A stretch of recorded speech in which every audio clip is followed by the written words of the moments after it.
Hey, good evening, everybody. That was great. My name is John Richards. I'm the director of the Miami Culinary Institute, and I thought I would just come in and say hello and welcome. How nice to have you here with us. Share a few things with you. We're almost a year old up in our restaurant at Tuyo. We're about a year and a half old in our culinary school, and I wanted to share a story with you on how I met some of these fine culinarians here. At our very first chef's coat ceremony, which is where we actually have a ceremony where our students, for the first time, bring their families and we award their chef coats. And it's a very warm and rich experience. And during this event, this student came up to me who was got her chef coat and gave me a cookie. And that cookie was the actual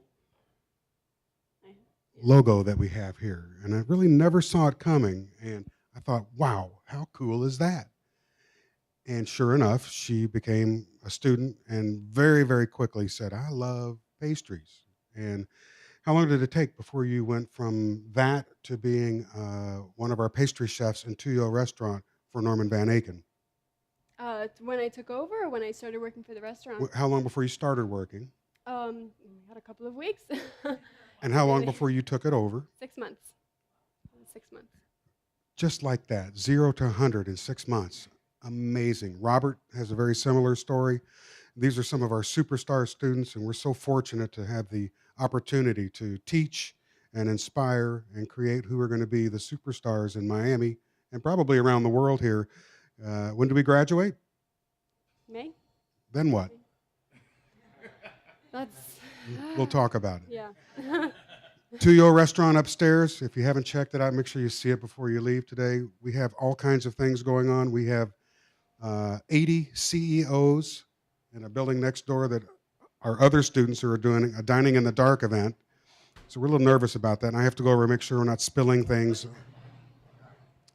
We seat them in the dark, and we have a four-course meal that we're serving them in pitch dark. They can't see a thing, nothing. Our servers, we use night vision goggles to serve, which is that's what we're a little nervous about right now, but I think we'll be okay. Very exciting. So, and if you have ideas, we love to hear ideas. And if there's any way we can customize something for you, that's what we do. So there's no idea is too crazy. Very nice to see everybody, and thank you so much. Thank you, Chef. Hello, everyone. How are you this evening? Great. You guys are about to be a whole lot better. Creme brulee is one of my favorite dishes, and everyone who is seeing me today on the elevator, like, oh, what are you teaching today? It's like, oh, I'm going to be showing them how to make creme brulee. And everybody's response was, creme brulee is my favorite dessert. So it's kind of been a theme going around this all day today. Creme brulee is a French term that translates in English to literally burnt cream. And it's not referring to the cream part of it that's burnt, but to the brulee on top, the sugar that gets caramelized. That's like the burnt part, which is my favorite part. So a creme brulee, it's kind of, I'm sure you're all familiar with a flan.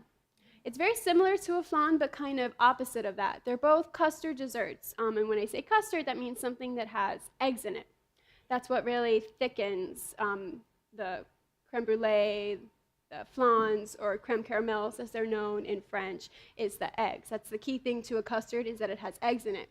If you've had a panna cotta, it's very similar to a flan or a creme brulee, but the difference there is that there are no eggs in a panna cotta. Instead, they're set with gelatin.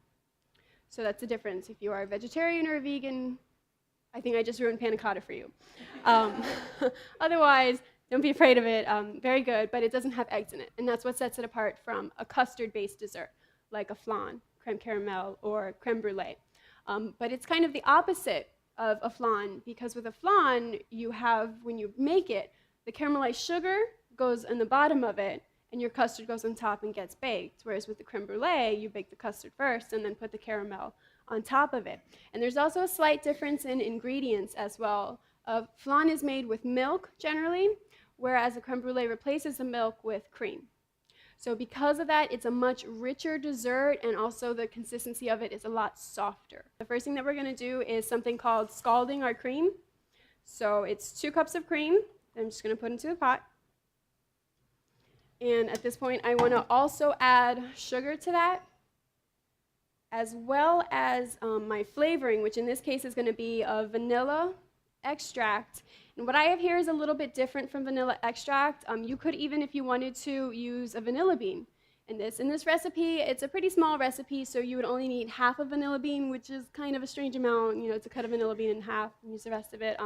Vanilla beans also are pretty expensive. I don't know if you've ever tried to buy one at a grocery store. It's like $7 or $8 just for 1 or 2 vanilla beans.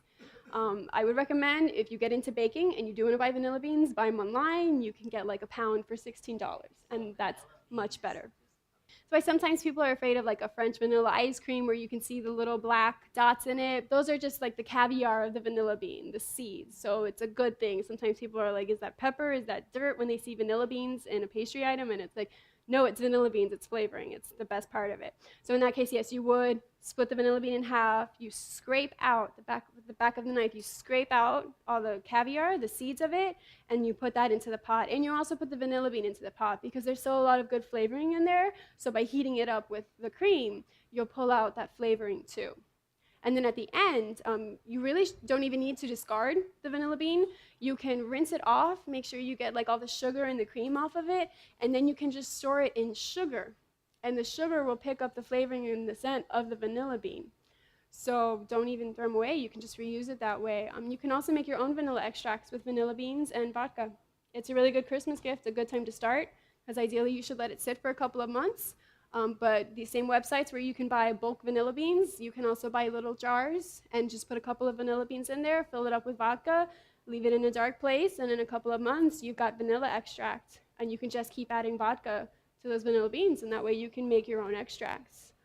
But what I've got here is a little bit different. It's something called vanilla paste. I'm sure everybody's probably familiar with vanilla extract that you see in stores, and it is an alcohol base, but you're putting the vanilla beans in their whole, so you're not getting the actual seeds of the vanilla bean.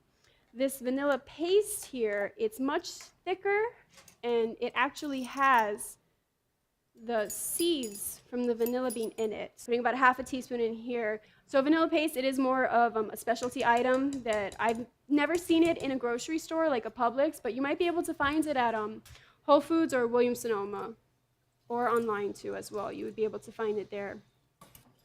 The camera woman today, actually, Barbara, is on the first floor. They've got a separate AV room down there that is freezing cold because there are many servers and computers in there, and she's sitting down there right now, actually, switching the camera. So, hi, Barbara. Say hi. So I'm just going to whisk this together to make sure that the sugar is incorporated into the cream. If I didn't whisk in the sugar, it would just sit there at the bottom of the pot. When I put it on the flame, the sugar would burn, and we would have, burnt sugar is sometimes a good thing, as in the case of a creme brulee, but we want to do that at the end, not now. So I'm just going to put this over a medium flame. I'm working with a pretty small amount of cream, so it's not going to take it too long to come to a boil. And what I'm doing right now is called scalding the cream. So I do want it to come through a boil to the center, but I don't want it to be like a rolling boil. And I don't know if you've ever tried to boil cream or milk. If you don't pay attention to it, it is going to start to boil over and boil out over your pot and make a mess everywhere. So when you're working with a small amount, medium flame, and do kind of keep an eye on it, because we do want to make sure that it's not going to boil over and make a mess everywhere. All right, so what I'm going to do now, while we're waiting for this to come to a boil, is separate my egg yolks. I do like to do this with gloves. It's a little more hygienic to do it this way. Some people, when they separate eggs, they'll just kind of use their hands to crack it into and then kind of shake the hand until the egg whites fall through and the yolks stay out. There's nothing wrong with that method. That's just not how I do it. I crack an egg, and then, see, as soon as you pull it away, the whites just kind of start to fall out right away. And then just transfer the yolk back and forth until the whites come away. This is my assistant, Robert. Robert is also a student here, actually. So the way it worked was, at first it was me and Max, the pastry chef, and then we needed a little help, so I recruited Robert, and now it's just me and Robert. Can you transfer the whites into there? We always save the whites. You can do a few things with whites. You can make an omelet, but there are also lots of cookies that you can make with whites, macarons, tuiles, so we always save our whites. My milk is almost at a boil. I can see that back here it's starting to bubble around the edges. So I'm going to give it a whisk again. to kind of even out the temperature. Right now, the outside of the pot is very hot, the inside is cold. So I just want to even out the temperature. I want my yolks in the bowl and my whites in the container. Same thing if you get a piece of the eggshell that breaks into your whites. I'm going to be tempering it. This was ready before I was ready because I mixed up what bowl I was putting my yolks into. All right, so we're going to save this. So I put some sugar in with my cream, and I have that same quantity of sugar here that's going to go into my egg yolks. And you want to make sure that that's kind of the last thing that you do is put the sugar in with your yolks. What happens is sugar and salt actually are hygroscopic. So they're going to pull the water out of your egg yolks, and they're going to start cooking and coagulating your eggs. I've sometimes heard it referred to as like burning the eggs. It's good for an egg wash. Put a little bit of sugar in there, a little bit of salt, and it'll start breaking down the eggs, and that's what you want. But in this case, if I were to do this right away and then start getting my other things, it's going to start breaking down my eggs, and my eggs are going to lose their thickening power. And that is something that I don't want to happen. So that's why the last thing that I do is add the sugar to the yolks. Another tip is if you drop an egg on the floor, sprinkle salt over it. If you try to pick it up right away, you'll kind of smear it around everywhere. But if you sprinkle salt over it, the salt will soak out the moisture from the egg yolks and absorb it. So you just leave it for like 10 minutes and you come back to it, and then you'll be able to just scrape up the salt because it will have picked up everything from the eggs. So, all right, so I've got my hot cream here, and now I'm going to go ahead. I'm ready to go with the next step. So I'm going to add my sugar into the yolks, and I'm going to whisk this together.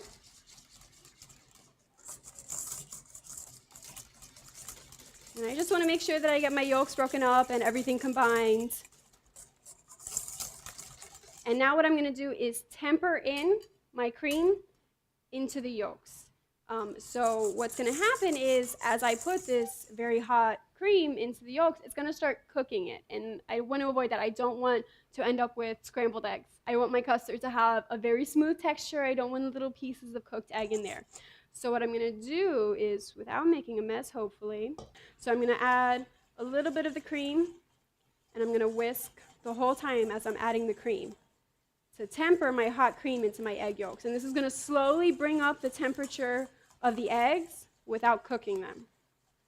So slowly adding this, whisking the whole time, very important. Ta-da! And if I had used a vanilla bean instead of the vanilla paste or vanilla extract, I would also have a vanilla bean in here now that I'm trying to whisk with. That's kind of another reason that I prefer to use the vanilla paste over a vanilla bean. Let me get that in there. So now this is my custard that is ready to go. At this point, I can pour it into my creme brulee mold. There are lots of different creme brulee molds. Really anything can be used as a creme brulee mold. Most people do have ramekins sitting around in their house. I would say that's one of the more classic ones, is like the round, tall ramekin, or you'll see the low oval dishes. I like the low oval dishes the best because then you have a really small ratio of custard to the caramelized sugar, whereas if you go with the deep souffle dish, then you've got a lot of custard with not as much of the caramelized sugar. So, you know, it depends on your taste. I know Chef Norman prefers more custard to sugar. I like it the other way around. So then you would just take your creme brulee molds, and for the restaurant, we use these low squat dishes, and we just fill them halfway up. It actually ends up being a 6-ounce portion. So I did write on the recipe that with this amount, you'll end up with 4 6-ounce servings. If your ramekins are smaller, 4 ounces, you'll have 6 4-ounce servings.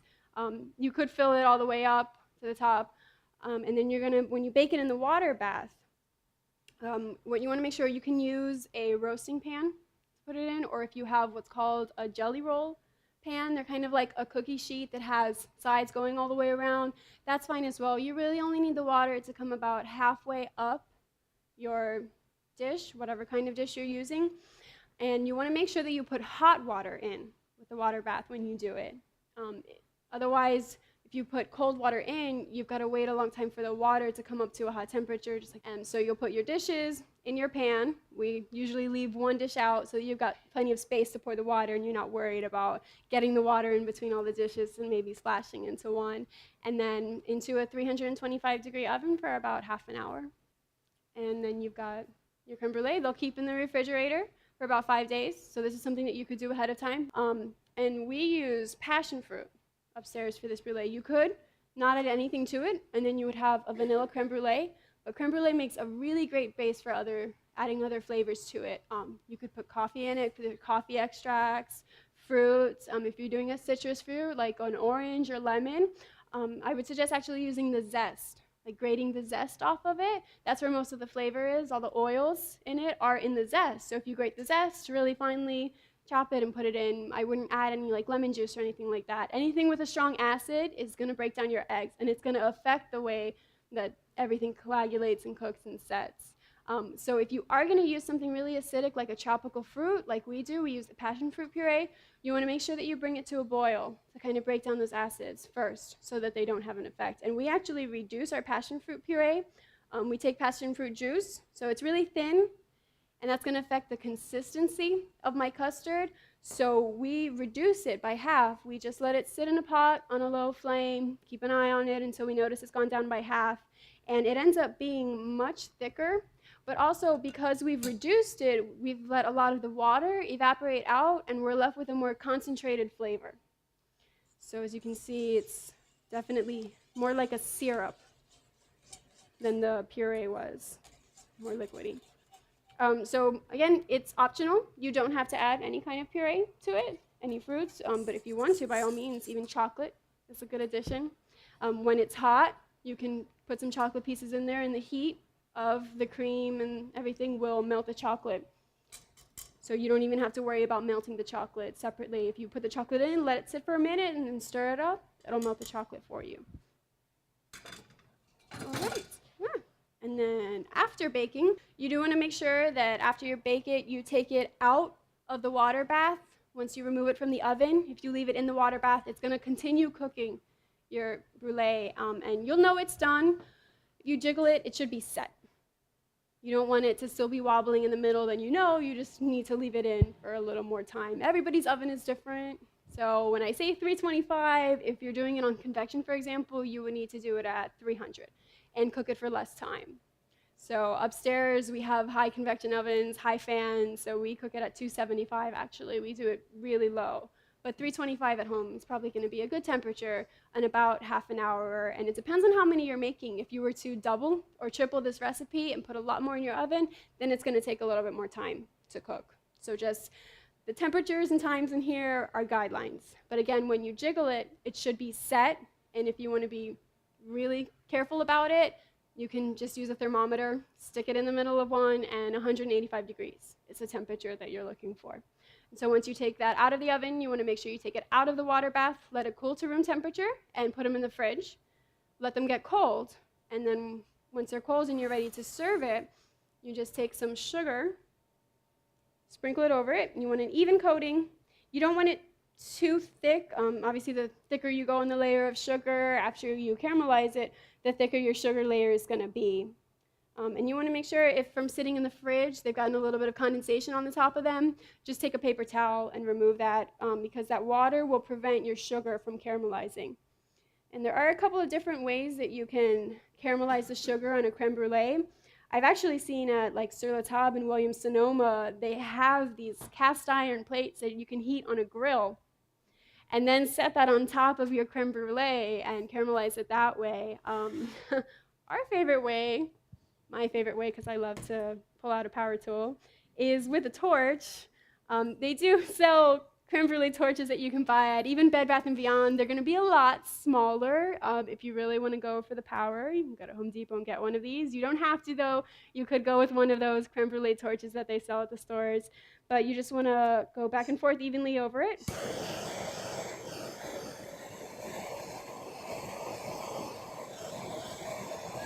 And I would say start further away than you think you need to be and come in closer.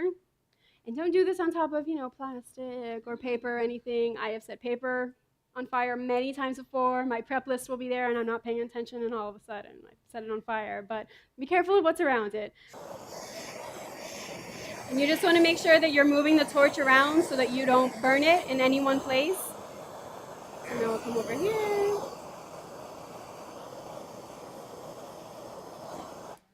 There we go. Beautiful. Now I have torched a creme brulee before with those little torches, and they are not as fast or as powerful as this one is going to be. So you might find yourself standing there for a little bit of time. So especially if you're going to be hosting like a large dinner party with a lot of people, or if you don't have one of these torches, you can still make a creme brulee, and you would put the sugar on and caramelize it in your oven. So you can set your oven to broil and then do it that way. And what I would suggest doing, though, is because you're putting your cold custard into a hot oven, it would also heat up your custard. And I like my creme brulee to be cold. When it's hot, it's going to thin it out as well, so it would change the texture of it. So what you can do is take a roasting pan, fill it with ice, and then set your creme brulees onto the ice, and then put it in the oven. That way your sugar will still caramelize, but because you've got the ice surrounding the dishes, that will help keep your creme brulee actually cold for when you serve it. And then that way you can do a lot of them at once. But there it is. It's your creme brulee.